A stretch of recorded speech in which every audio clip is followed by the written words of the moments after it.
folks, Chris Voss here from the ChrisVossShow.com, the ChrisVossShow.com. Hey, we're coming here with another video. We're giving you the top 10 reasons why the iPhone 6 is better than the Samsung Galaxy S5. We're going to give you the comparisons of what we think here. We've got an AT&T Samsung Galaxy S5. We're going to compare with the iPhone 6, tell you what we think.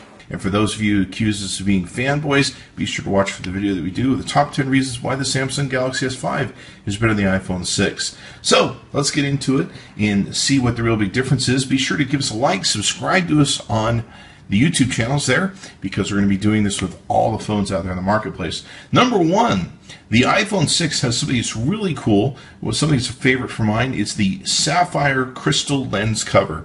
Now, the sapphire crystal lens cover will be on the back. One of the things I really hate about a lot of different products that are on the market, even older iPhones, is if you scratch that lens on the back of the camera, if you buy a phone and 50% of it's for the camera, you just pretty much made the phone worthless.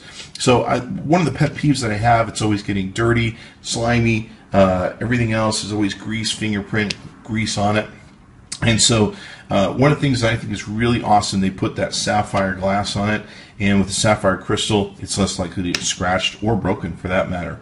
Number two, the aluminum build. I like the aluminum build on the iPhone 6 compared to the Samsung Galaxy S5. A lot of people have a problem with it. They feel it's very plasticky in its nature. It looks plasticky, feels plasticky, and a lot of people don't like it. It's a great phone otherwise, but the plasticky nature of it is a drawback. So I love the aluminum build on the iPhone 6. I think it's definitely beautiful, good looking in the way they've done it.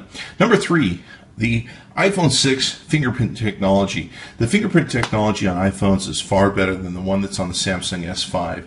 Samsung S5 is really annoying. You have to keep dragging your finger so that it finally gets all your fingers, and even then it has some issues.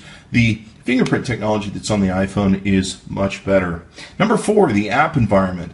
Pretty much Apple holds the lead in most apps, and of course most developers develop for Apple soonest because it's very simple and easy to do with the format they use. They don't have the fragmentation that Android has, so they just do it once and it's done, and they like that aspect of it.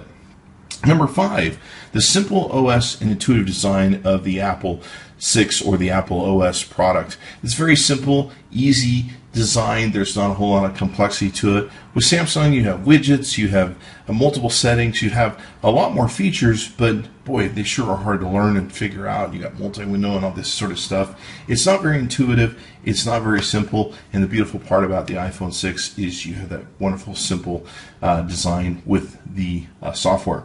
Number six, the iPhone 6 is a very comfortable phone. It feels good in the hand, feels very ergonomically correct, and it's just a joy to take and use.